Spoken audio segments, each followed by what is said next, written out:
प्रिय छात्रों, नमस्कार। अभी जो 27 सितंबर को सीईटी का ग्रेजुएशन लेवल का एग्ज़ाम होने जा रहा है और अक्टूबर में सीईटी 12वीं लेवल की एग्ज़ाम होगी। और इस एग्ज़ाम के द्वारा राजस्थान सरकार में विभिन्न प्रकार के क्लरिकल पोस्ट के पद और सेकेंड ग्रेड के जो सोलिसिटर जैसे जूनियर अकाउंटेंट है, छात्रावास अधीक्षक है, ये बहुत सी भर्तियाँ होने जा रही हैं सीईटी के द्वारा। तो सीईटी में आप अच्छा स्कोर करें और सीईटी पास करना ज़्यादा कष्टदायी नहीं है, क्योंकि इसमें इस बार मेरिट सिस्टम को हटा करके और जनरल और ओबीसी के लिए 40%, बाकी कैटेगरी जो रिजर्व कैटेगरी है उनके लिए 35% मिनिमम मार्क्स हैं। नेगेटिव मार्किंग को हटा दिया गया है। अब भी आपके पास समय है। सीनियर सेकेंडरी लेवल के एग्जाम के लिए आप फॉर्म के लिए अप्लाई कर सकते हैं। मैं उन गरीब बच्चों को गाइड करना चाहता हूं जिनके पास कोई दिशा निर्देश नहीं है, जिनके पास खर्च करने के लिए पैसे नहीं है, तो उन बच्चों का सहारा बनने का मैं प्रयास कर रहा हूं। साथियों, मेरी इस आवाज़ को पहचानने का प्रयास करें और मेरी आवाज़ के साथ आवाज़ मिला करके आप प्रयास करते जाएंगे तो मैं आपको गारंटी देता हूं कि आपका चयन निश्चित रूप से राज्य सरकार के किसी न किसी विभाग में अवश्य हो जाएगा। मेरा जो लंबा पढ़ने का, कंपटीशन देने का अनुभव रहा है, उस अनुभव के आधार पर मैं आपको शॉर्ट में तैयारी करवाने का प्रयास कर रहा हूँ। आप मेरे साथ तैयारी करें। मैं गणित के भी आपको कुछ इस प्रकार के ट्रिक्स बताऊंगा कि वो आपके फायदेमंद होंगे। ये जो मैं जीके आपको यहाँ करवा रहा हूँ, ये इन दोनों एग्जाम्स के अलावा आरएस में भी और सेकंड ग्रेड में भी इम्पोर्टेंट होगा। राजस्थान की जो भी भर्तियां हैं उनमें आपके लिए आप ये मानिए कि अंधे की लकड़ी की तरह आपका एक सहारा बनेगा। तो आइए साथियों, हम अपने इस क्वेश्चंस के बारे में आगे बढ़ रहे हैं और चर्चा कर रहे हैं।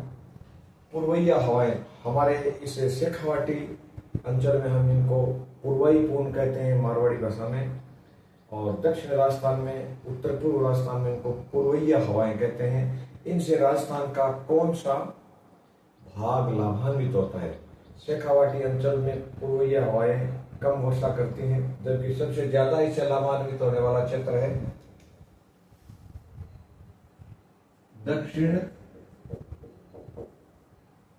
पूर्वी राजस्थान। साथियों, इसमें हाड़ौती अंचल भी आ गया दक्षिण में।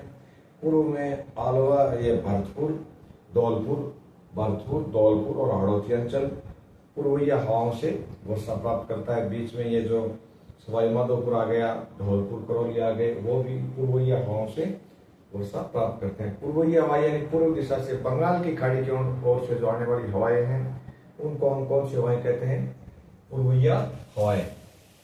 मैं इन क्वेश्चनों को मिटा इसलिए रहा हूं कि बोर्ड पर ज्यादा जगह मिले। एक ये क्वेश्चन है पर्वत भाखर। रोजा भाकर कहते हैं छोटे पर्वत को। तो रोजा भाकर, एक ईशाना भाकर, एक है ये डोरा पर्वत और झरोला पर्वत, ये कई बार क्वेश्चन आए हुए हैं। इनका जिला कौन सा है मित्रों? इनका जिला है जालोर। कौन सा जिला है? जालोर जिले में ये पर्वत है। फिर एक शब्द और आता है अपने गीरवाल। ये पहाड़ किस जिले में है? तो मित्रों, उदयपुर जिले में जो तस्त्रीनुमा पहाड़ हैं, इनका आकार कैसा है? उदयपुर में जो तस्त्रीनुमा पहाड़ हैं उनको गिरवा पहाड़ कहते हैं। तस्त्रीनुमा पहाड़। ये दोनों क्वेश्चन आपने लिख लिए और मैं आगामी क्वेश्चन हल कर रहा हूं। मालपुरा और करौली का मैदान, साथियों किन जिलों में? ये टोंक, मालपुरा और करौली जिलों में है। और ये किस नदी से निर्मित है? तो ये है मित्रों बनास नदी का मैदान है। और बनास आगे सवाई माधोपुर में, उसमें चंबल में मिल जाती है। फिर एक क्वेश्चन है, बनास को वन की आशा किस नदी को कहते हैं? ये है साथियों बनास। अपने मारवाड़ी में यानी राजस्थानी भाषा में यदि इसका हम संधि छेद करते हैं तो वन प्लस आस, आस कहते हैं आशा को, और वन का अर्थ हो गया वन, तो वन की आशा। फिर चौथा क्वेश्चन है, पूर्वी मैदान का राज्य के कुल क्षेत्रफल में कितना हिस्सा है? साथियों ये हिस्सा है 23.30%। इसमें पूर्वी मैदान में हाड़ौती वाला कुछ भाग आ गया, बाकी अलवर भरतपुर जयपुर तक का जो मैदान है ये राजस्थान के टोटल क्षेत्रफल में 23.30% है। रट लें इन आंकड़ों को आप। पांचवा क्वेश्चन है अपने, वैसे ये छठा भी हो गया, वन की आशा ये हमने कर लिया, बनास को कहते हैं।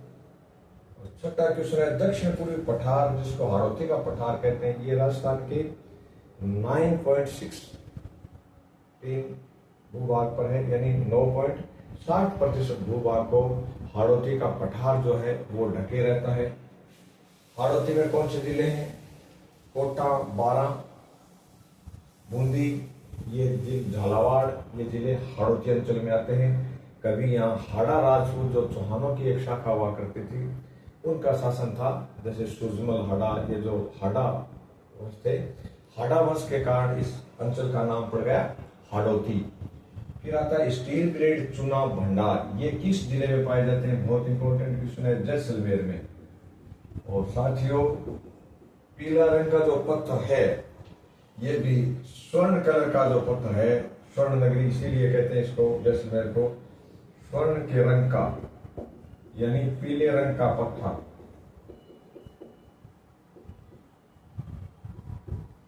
ये भी कहां पाया जाता है? जैसलमेर में। बहुत इनको आप समझ कर पढ़ें कि दोबारा इनको पढ़ने की आवश्यकता न रहे, क्योंकि सिलेबस काफी लंबा चौड़ा है।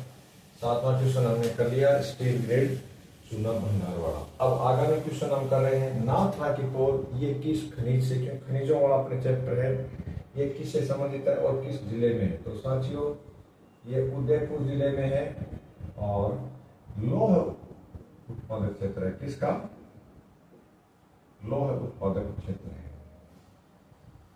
एक क्वेश्चन और इंपॉर्टेंट इसमें, मोरिजा बानोल ये कहाँ है और किससे संबंधित है?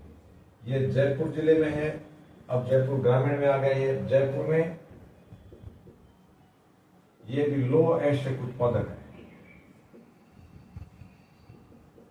एस्ट्रिक को इंग्लिश में और कहते हैं, ORE, और। आठवां क्वेश्चन अपने कंप्लीट हो गया। अब हम नौवां क्वेश्चन करते हैं कि राजस्थान की प्री कैम्ब्रियन चट्टानें यानी अरावली है, ये वर्ल्ड का सबसे पुराना पर्वत है। और साथियों ये एक वृक्ष पर्वत में आता है, सबसे प्राचीन है, और ये एक वलित पर्वत है। हिमालय की हम इसे तुलना करते हैं तो हिमालय एक नवीन पर्वत है, इसीलिए हिमालय में लैंडस्लाइड भारत में सबसे ज्यादा हिमालय का जो दक्षिणी हिस्सा है इसमें होता है। हम देखते हैं उत्तराखंड, केदारनाथ, बद्रीनाथ, इनमें कई बार लैंडस्लाइड के उदाहरण हमें देखने को मिलते हैं। लेकिन अरावली में कहीं भी लैंडस्लाइड या भूस्खलन नहीं होता, क्योंकि ये इसकी ज्यादातर चट्टानें ग्रेनाइट की यानी आग्नेय चट्टानें हैं। और ये किस काल का है साथियों?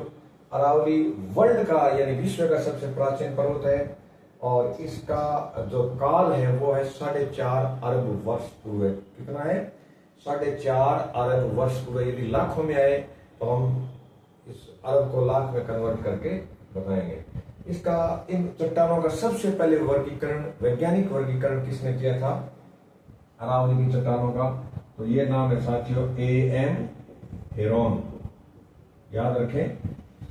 हम थॉर्नवेट का आलेख पढ़ेंगे, त्रिवार्षा का जलवायु वर्गीकरण पढ़ेंगे, कोपेन का पढ़ेंगे, लेकिन हम यहाँ याद रखेंगे कि अरावली की चट्टानों का सबसे पहले वैज्ञानिक विवरण, वर्गीकरण यानी क्लासिफिकेशन किसने किया? तो वो व्यक्ति थे AM हेरोन। इन्होंने 1953 में ये कार्य कंप्लीट कर दिया था। 9वें क्वेश्चन के बाद हम आते हैं गुलाबी संगमरमर। राजस्थान में कई प्रकार का संगमरमर निकलता है, जैसे सफेद संगमरमर जिस कहा निकलता है, सफेद संगमरमर ये तो निकलता है मकराना। मकराना और बोरावड़ यहाँ खाने हैं इसकी, नागौर जिले में है, और यहाँ से एक्सपोर्ट भी काफी होता है। सब ये जो ताजमहल है ये इसके संगमरमर से बना हुआ है, किसके, मकराना के। लेकिन हम चर्चा कर रहे हैं राजस्थान में हरा संगमरमर भी निकलता है, तो हरा संगमरमर कहाँ है, वो है राजसमंद में।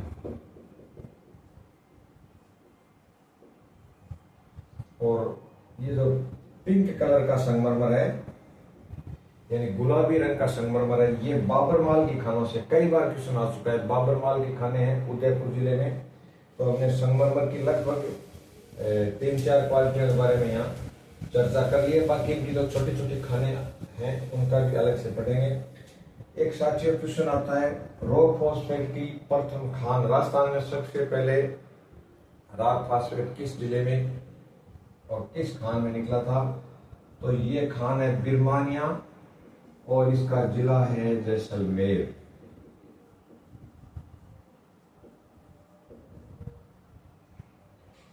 कौन सा स्थान हो गया, बिरमानिया, जैसलमेर। लेकिन वर्तमान में ये रॉक फॉस्फेट की सबसे बड़ी खान नहीं है, लेकिन पहली खान थी ये।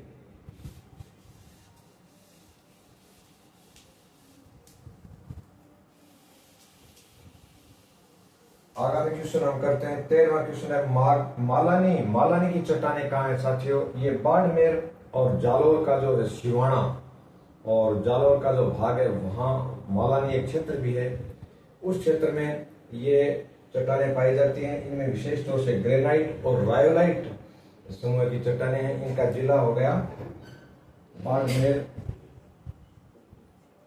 और जालोर। जालोर को इसी कारण हम ग्रेनाइट सिटी कहते हैं, क्योंकि यहाँ सबसे ज्यादा ग्रेनाइट पैदा होता है। ये क्वेश्चन हमने कर लिए। फिर आता है 56 का मैदान, ये कहाँ है, माही नदी के किनारे।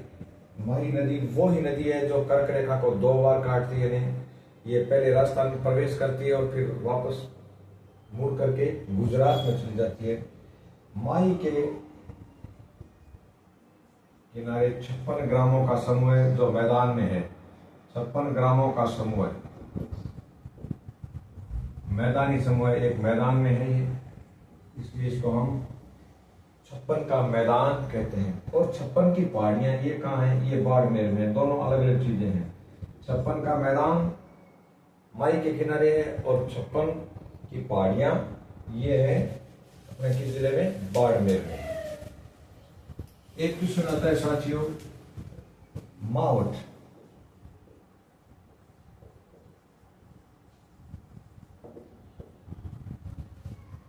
खेती हर किसान परिवार से जुड़ा हुआ हर बच्चा जानता है कि मावट क्या होती है और इससे कब लाभ होता है। शीतकाल में राजस्थान में जो वर्षा होती है उसको हम मावट कहते हैं। इसका कारण क्या है और ये किस में ज्यादा लाभदायक है। मावट राजस्थान में पश्चिमी विक्षोभों से